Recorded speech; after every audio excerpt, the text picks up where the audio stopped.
వివాదాస్పద director Ram Gopal Varma Iran Israel America యుద్ధం గురించి స్పందించారు. వివాదాస్పద డైరెక్టర్ అనే కన్నా ముక్కుసూటిగా మాట్లాడే వ్యక్తి అంటే బాగుంటుంది. ఎందుకంటే తను ఏ దేవుణ్ణి నమ్మనని పబ్లిక్గా చెప్పాడు. అలానే అమెరికా ఇరాన్కి జరుగుతున్న యుద్ధం విషయంలో స్పందిస్తూ ఇది అమెరికా ఇరాన్కి జరుగుతున్న యుద్ధం కాదు, ముస్లిమ్స్కి క్రైస్తవులకి జరుగుతున్నటువంటి యుద్ధం, అల్లాకి జీసస్ క్రైస్ట్కి జరుగుతున్న యుద్ధం.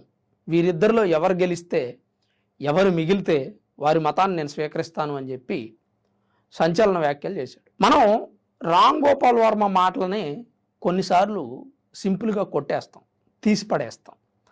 అతను ఏదో చెప్తూ ఉంటాడు, మాట్లాడుతూ ఉంటాడులే అని అనుకుంటాం. కానీ అలా ఏది పడితే అది మాట్లాడే వ్యక్తి ఈ విషయాన్ని అన్నాడు అంటే దాని వెనక పెద్ద అంతరార్థం ఉంటుంది. సింపుల్గా అనేడు కదా. ఇప్పుడు అతనేమి సాధారణమైన వ్యక్తి కాదు, రోడ్ సైడ్ రోమియో కాదు, ఒక పెద్ద డైరెక్టర్, శివ లాంటి ఇండస్ట్రీ హిట్ సినిమా తీసిన డైరెక్టర్, ఎంతోమంది డైరెక్టర్లను ఇండస్ట్రీకి పరిచయం చేసిన డైరెక్టర్, అంతటి మేధోశక్తి కలిగినటువంటి వ్యక్తి, నాకు తెలిసి జీవిత సత్యాన్ని తెలుసుకున్న వ్యక్తి, అందుకనే అంత ఈజీగా మాట్లాడగలుగుతాడు. ఇది జీసస్ క్రైస్ట్కి అల్లాకి జరుగుతున్న యుద్ధం అన్నాడు. దీన్ని మనం క్షుణ్ణంగా పరిశీలిస్తే మనకి కూడా అది నిజమేనేమో అనిపిస్తుంది. అసలు ఇస్లాం మతం కానీ క్రైస్తవ మతం కానీ యూదుల మతం కానీ, అంటే ఇజ్రాయెల్లో ఉన్నటువంటి యూదుల మతం, ఇవన్నీ అబ్రహాం నుంచి పుట్టినవేగా. ఇజ్రాయెల్ వాళ్ళు యూదుల మతం జుడాయిజం, అమెరికాలో క్రైస్తవ మతం క్రిస్టియానిటీ, ఇరాన్లో ఇస్లాం, ఈ మూడు కూడా ఒకరి నుంచి పుట్టినవే. అబ్రహాం అనే వ్యక్తి, ఆయనకి ఇద్దరు భార్యలు, సారా హగారా. సారాకి పుట్టిన ఆయన ఇస్సాకు, హగారాకు పుట్టిన ఆయన ఇస్మాయిల్. అయితే ఒకసారి అబ్రహాముని దేవుడు అతని విశ్వాసాన్ని, అంటే అతని నా పట్ల ఎంత విశ్వాసంతో ఉండో పరీక్షిద్దామని చెప్పి అబ్రహాం నీ కొడుకుని బలి ఇవ్వు అని చెప్పాడట. అయితే నీ కొడుకును బలి ఇవ్వు అని చెప్పగానే అబ్రహాం ఇస్సాకును తీసుకెళ్ళి ఒక రాయి మీద పడుకోబెట్టి కత్తి తీసుకొని నరకబోతాడు. అట్లా నరకబోతే దేవుడు ప్రత్యక్షమయ్యి, అబ్రహాం నీ భక్తికి మెచ్చాను, నా మనసు గెలిచావు, నువ్వు విశ్వాస పాత్రుడివి, ఇవాళ నుంచి నువ్వే విశ్వాసానికి గురువు అని చెప్పి అతనికి, అంటే వరాలు ఏదో వాళ్ళ లాంగ్వేజ్ వేరు మన లాంగ్వేజ్ వేరు కదా, వరాలు ఇచ్చి వెళ్ళిపోతాడు. వెళ్ళిపోయిన తర్వాత యూదు మతాన్ని అబ్రహాం వ్యాప్తి చేస్తాడు. అబ్రహాం నమ్మకం ఏంటి? దేవునికి రూపం లేదు, ఎలా ఉంటాడో ఎవ్వరికీ తెలియదు, ఆపదొచ్చినప్పుడు మనకు సహాయం చేస్తాడు, మన భక్తిగా ఉంటే మనకు మంచి జరుగుతుంది అనేది నమ్ముతాడు. కానీ దేవుని రాకడ ఉంది అని యూదులు నమ్ముతారు. ఒకసారి దేవుడు ఎవరో ఒక వ్యక్తిని పంపిస్తాడు, అతను ఇక్కడున్న వాళ్ళందరికీ కూడా మోక్ష మార్గాన్ని ప్రసాదిస్తాడు లేదా మంచిని బోధిస్తాడు అనేటువంటి అంశాన్ని యూదులు నమ్ముతారు. ఇక్కడ జుడాయిజం అంటే యూదులు అనుసరించేటువంటి మతం నడుస్తూనే ఉంది. యూదుల మత గ్రంథం తోరా, ఈ గ్రంథం అప్పట్లోనే రచించబడిందట. ఆ మతాన్ని వాళ్ళు అనుసరిస్తున్నటువంటి నేపథ్యంలో మళ్ళీ ఇందులో నుంచి ఇస్లాం మతం పుట్టింది. ఇస్లాం మతం ఎలా పుట్టిందంటే, ఈ అబ్రహాము, సారా, హగారా, ఇస్సాకు, ఇస్మాయిలు వీళ్ళు నమ్ముతారు. ఏది? ఇస్లాంను అనుసరించేటువంటి ముస్లిమ్స్ నమ్ముతారు. కానీ ఒక విషయాన్ని నమ్మరు. అదేంటంటే, దేవుడు బలి ఇవ్వమని కోరినప్పుడు అబ్రహాము తీసుకెళ్లి ఇస్సాకును కాదు బలి ఇచ్చింది, బలి ఇచ్చింది ఇస్మాయిల్ని అని ఇస్లాం వాళ్ళు నమ్ముతారు. అందుకని వీళ్ళు ఒక ప్రత్యేకమైనటువంటి మతంగా ఏర్పడ్డారు. వాళ్ళలోనూ ఇంకొక తెగ, వీళ్ళ మత గ్రంథం ఖురాన్ అనుసరిస్తూ వీళ్ళ కార్యక్రమాలు చేస్తారు. వీళ్ళు కూడా దేవుడు ఉన్నాడు, రెండవ రాకడ ఉంది, వస్తాడు, ప్రజలకు మంచి బోధించి మోక్షాన్ని ప్రసాదిస్తాడు, స్వర్గానికి తీసుకువెళ్తాడు, పరలోకం ఉంటుంది అని నమ్ముతారు. ఇప్పుడు ఏమైంది? యూదు మతం నుంచి ఇస్లాం పుట్టింది. మరి క్రైస్తవం ఎట్లా పుట్టింది? క్రైస్తవ మతం యూదు మతం నుంచే పుట్టింది. యూదులలో మేరీ అనే ఆమె ఉండేది. ఆమెకి జీసస్ క్రైస్ట్ జన్మించాడు. జీసస్ క్రైస్ట్ జన్మించి అతను ప్రజలకి మంచిని బోధిస్తూ దేవుడు ఉన్నాడు అని చెప్పి అతను చెప్పాడు. నేను దేవుని కుమారుడను, నన్ను పంపించాడు అని చెప్పాడు. మేబీ నాకు అంతగా ఐడియా లేదు, చెప్పుంటాడు. అది యూదులకు నచ్చలేదు, అందుకని జీసస్ క్రైస్ట్ని సిలువ వేశారు. అప్పుడు యూదులది ఒక ప్రత్యేకమైనటువంటి మతంగా, అప్పటి వరకు క్రిస్టియానిటీ లేదు, యూదులు మాత్రమే ఉన్నారు. ఇప్పుడు క్రిస్టియానిటీ కూడా ఏర్పడింది. ఇప్పుడు అబ్రహాం నుంచి 3 మతాలు ఏర్పడింది. ఈ 3 మతాల తర్వాత మరి యూదులు క్రిస్టియన్స్గా విడిపోయారు కదా. అంటే ఎగ్జాంపుల్కి అబ్రహాం పెద్ద కొడుకు నుంచి 2 మతాలు వచ్చాయి అనుకుందాం, యూదులు క్రిస్టియన్స్. మరి చిన్న కొడుకు నుంచి రావాలి కదా. చిన్న కొడుకు నుంచి ఆల్రెడీ ఇస్లాం వచ్చింది, మరి ఇస్లాంలో ఇంకొక మతం ఎలా వస్తుందండి? రాదు. ఆ తర్వాత కాలక్రమేణా ఏమైందంటే మహమ్మద్ ప్రవక్త భూమి మీదకి వచ్చిన తర్వాత ఆయన మత గురువుగా ఉండి మత విశ్వాసాలను ప్రకటిస్తూ అందరికీ మంచిని బోధిస్తూ గొప్పగా ప్రజలందరూ మంచి చేసుకుంటూ బ్రతకాలి అని చెప్తూ ఉండడం, ఆయన మహమ్మద్ ప్రవక్తని వీళ్ళు మత గురువుగా భావించడం. ఆ తర్వాత మహమ్మద్ ప్రవక్త అల్లుడు అలీ షియాత్ అనే వ్యక్తి రావడం, అతను ఏదో యుద్ధంలో చనిపోవడంతో మళ్ళీ ఇక్కడ ముస్లిమ్స్లో రెండు వర్గాలు ఏర్పడినాయి, సున్నీ ముస్లిమ్స్, షియా ముస్లిమ్స్. మహమ్మద్ ప్రవక్త అనుచరులంతా సున్నీ ముస్లిమ్స్, అలీ షియాత్ అంటే అతని అల్లుడు అనుచరులంతా షియా ముస్లిమ్స్. షియా ముస్లిమ్స్ దేశం మొత్తం మీద 10 to 15% ఉంటారు, సున్నీ ముస్లిమ్స్ 85 to 90% ఉంటారు అనేది అంచనా. ఇప్పుడు జరుగుతున్నటువంటి యుద్ధం ప్రకారం మనం ఒకసారి చూసుకుంటే ఇది ఈ రోజు స్టార్ట్ అయింది కాదండి.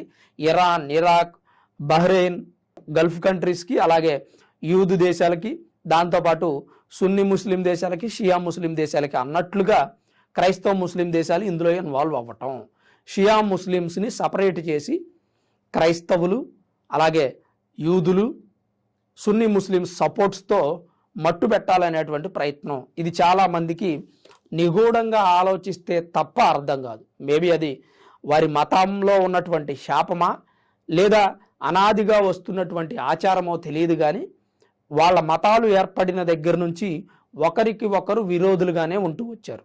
యూదులు జీసస్ క్రైస్ట్ని సిలువ వేశారు, మరి ఇప్పటికీ కూడా యూదులకి క్రైస్తవులకి అస్సలు పడదు.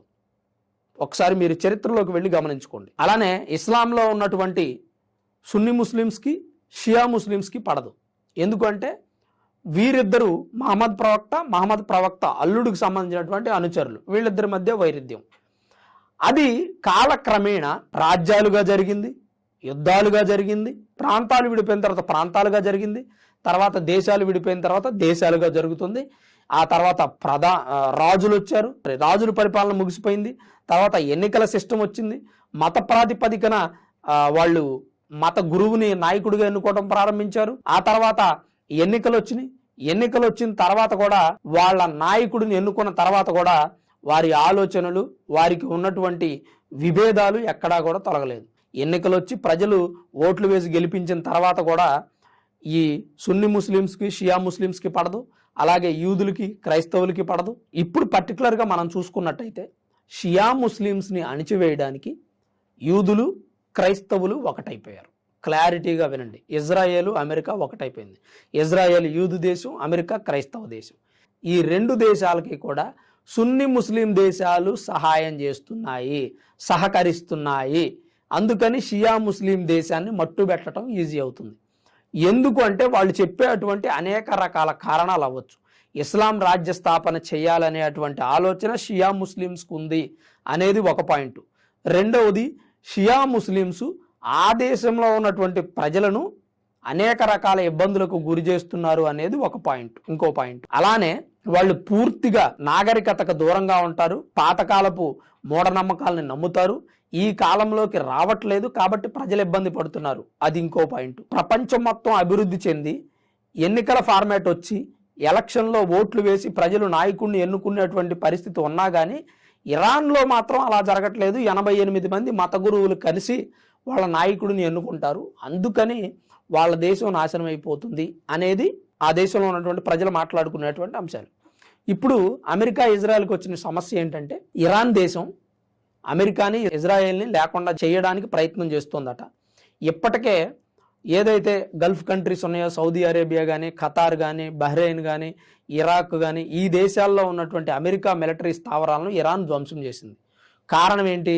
అమెరికా అనేది లేకుండా చేయాలి అనేది ఇరాన్ ప్రయత్నం, ఇజ్రాయెల్ను కూడా నాశనం చేయాలనేది ఇరాన్ ప్రయత్నం.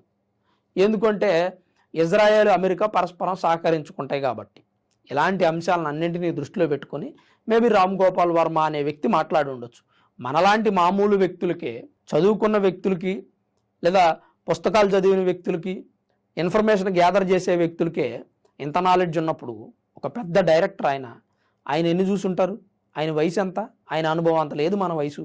ఆయన మాట్లాడుతున్న మాటల్లో అంతరార్థాన్ని గమనించగలగాలి. ఆయన ఏదో మాట్లాడాడు వదిలేసామంటే కుదరదండి.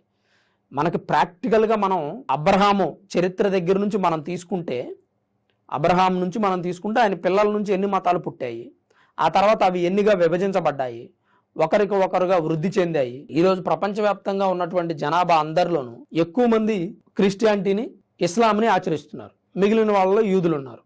ఎదురుగా భారతదేశంలో హిందువులు ఉన్నారు, నేపాల్లో కొంతమంది ఉన్నారు. అంటే ఇంతమంది ఆచరిస్తున్నటువంటి మతంలో ఖచ్చితంగా ఇలాంటి లోటుపాట్లు అనేవి ఉంటాయండి. హిందూ మతంలో కూడా అక్కడక్కడ లోపాలు ఉన్నాయి, నేను కాదన్నాం. కాకపోతే వీళ్ళు చర్చల ద్వారా కూర్చొని ఒకరికి ఒకరు సమర్థించుకొని, ఎందుకంటే అది వారసత్వం వచ్చిందా, లేదంటే శాపాల ద్వారా వచ్చిందా, పాపాల ద్వారా వచ్చిందా, లేదా ఆ సమయంలో ఉన్నటువంటి వ్యక్తులు దాన్ని మనకు వారసత్వంగా ఇచ్చిపోవడం వల్ల మనం అదే కంటిన్యూ చేస్తున్నామా అంటే మేబీ ఏండొచ్చు. ఇప్పటికీ కూడా కొన్ని ఇళ్లలో మనం చూస్తే పెద్దాత చిన్నతాత పిల్లలు మాట్లాడుకోరు, గొడవలు పెట్టుకుంటూ ఉంటారు. అదేమంటే మా పెద్ద తాత ఎప్పుడో 1960లోనో 70లోనో చచ్చిపోయాడు, అప్పుడే మా పెద్ద తాతకి చిన్న తాతకి గొడవలు ఉన్నాయి, మేము అందరం వారి పిల్లలమే, కాకపోతే మాట్లాడుకోం. మా పెద్ద తాత ఫోటో మా ఇంట్లో ఉంటుంది, మా చిన్న తాత ఫోటో కూడా ఉంటుంది, వాళ్ళ ఇంట్లో కూడా మా తాత ఫోటో ఉంటుంది, మేమందరం బంధువులమే కానీ మాట్లాడుకోం. ఎందుకంటే అప్పుడేదో ఆస్తులు గొడవలు.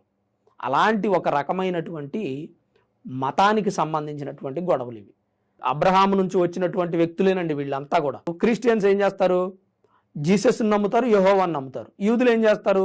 యెహోవాని మాత్రమే నమ్ముతారు. యెహోవా అంటే యెహోవా అని అతను వాళ్ళ పేరు కాదు, దేవుడు ఉన్నాడు వస్తాడు అనేది వాళ్ళ నమ్మకం.